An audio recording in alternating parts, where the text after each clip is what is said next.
The worst year for a lot of us for our mental as well as physical health. So joining us this morning is best-selling author, coach, and fitness expert, Lisa Goldenthal. Hello and welcome. I'm Lisa G, your host. You're at the top of your game, yet the game is changing faster than ever. Strategies that got you here aren't the ones that'll keep you here. The pressure is relentless and the fear of obsolescence looms large. That's why I'm here. Welcome to the new podcast series, Disrupted: How to Be Gritty and Unlock Performance. This is your chance where I sit down with today's top experts in business, mindset, wellness, and success to help you master disruption and thrive. Thanks for coming, and I'll see you soon.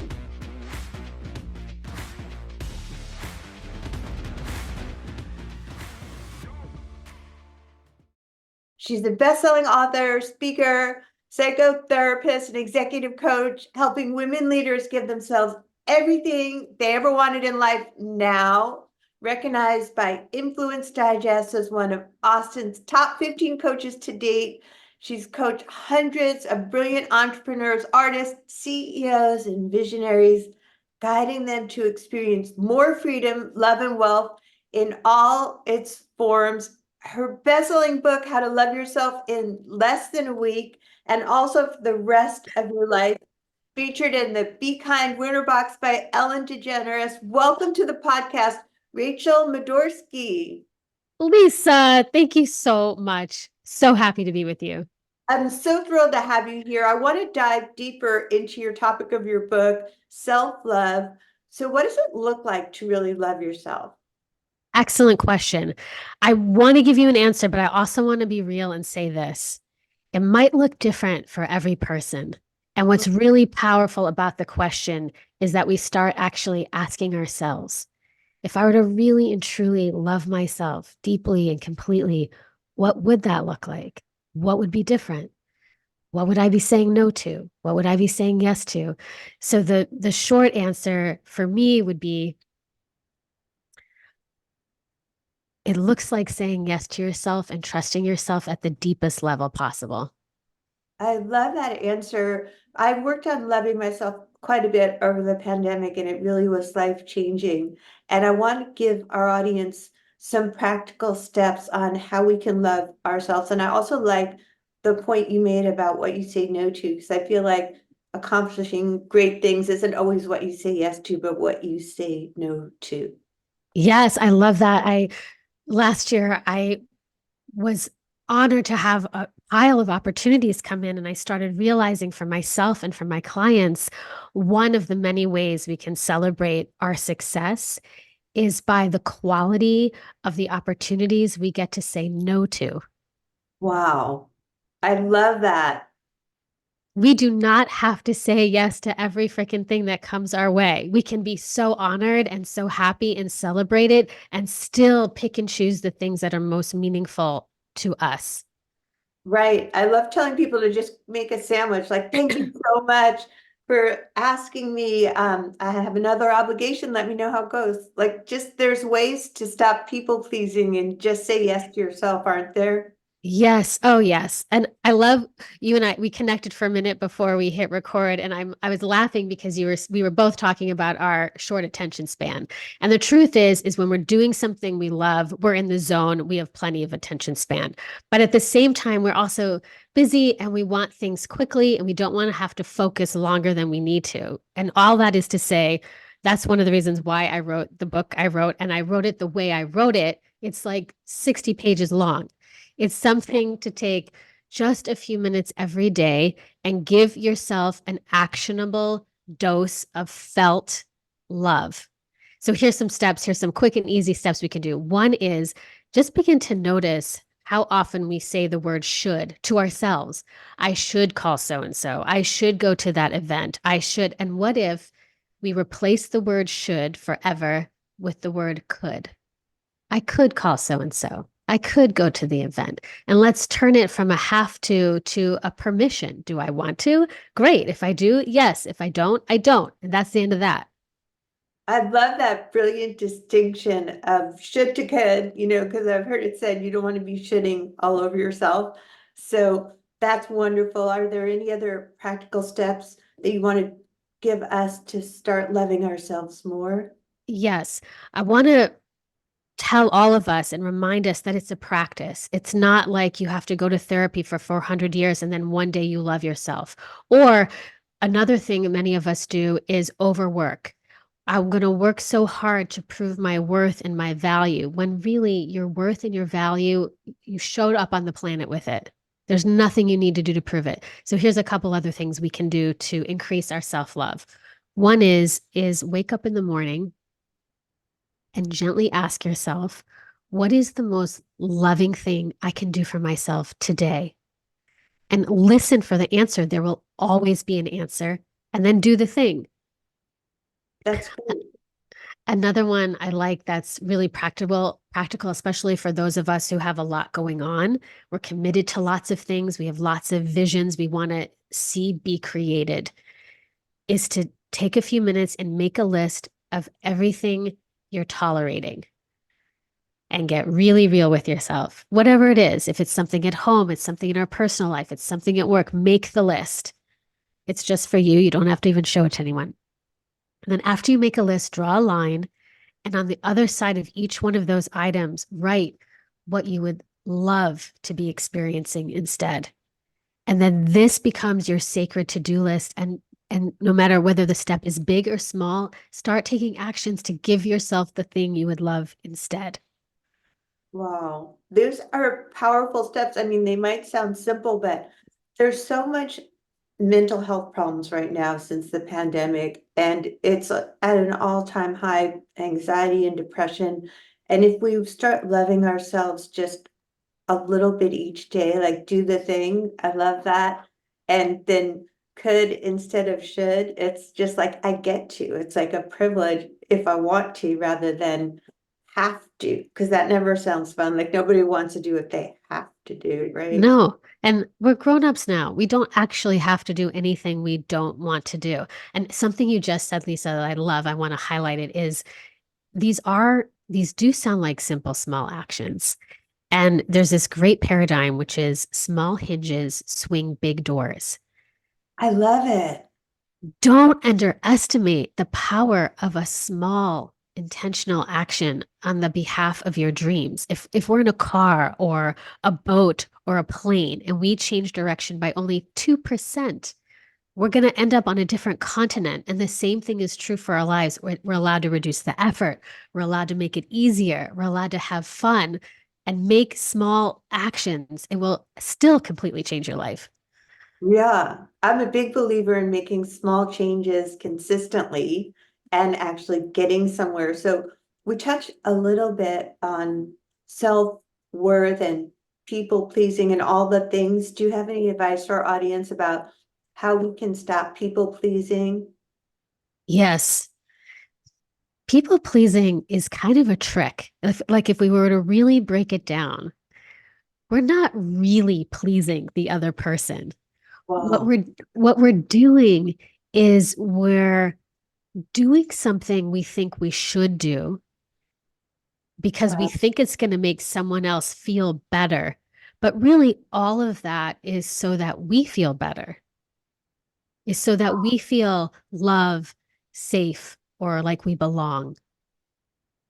And what it requires is some courage. And the courage is to say, I decide that I'm loved. I decide that I'm safe. I decide that I belong.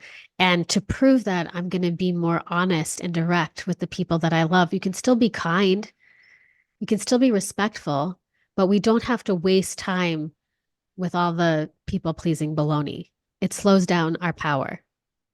I love that point of when you're doing it for yourself, the people pleasing, it's not really for the other person. And so just give that to yourself first and be honest with people. Yeah, I mean, think about, hopefully we all have at least one person in our life with whom we can be completely real. Our best friend says, do I look fat in these jeans? And you say yes, because you love each other. Right. Or you say, I don't care. I love your butt. It looks exactly how it should. Whatever you want to say. But Right. the people we're the closest with are the people with whom we can be the most real. And so what if we made a practice of being more real with everyone? Again, we can still be kind, we can still be respectful, but let's practice telling the truth and reducing the effort about massaging all the relationships. Let's be real with ourselves and each other. I love the people that are real with me. I mean, I think everyone should surround themselves with at least one person that's gonna just give them the truth. It doesn't have to be delivered in a mean way to be actually not butt kissing. Exactly. Yeah. There's that phrase, brutally honest, and it never sat with me because I think we all know deep down you don't have to be brutal to be honest. Right. I love that. It's We so can true. be loving and honest. Sorry.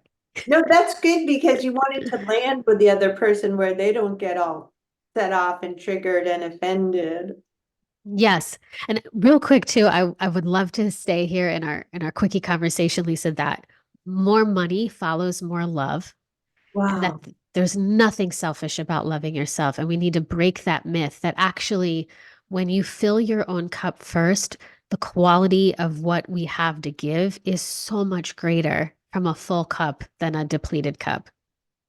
I agree. Energetically, I can feel it. If I'm depleted emotionally, then I'm not going to be able to manifest all the things in business that I want. And it's on me to really fix that. Yeah, and the fun part is you don't need fixing. You're perfect the way you are. Really often what it is just retuning in and saying, what have I been doing that I don't really want to be doing? And what would I love to be doing instead?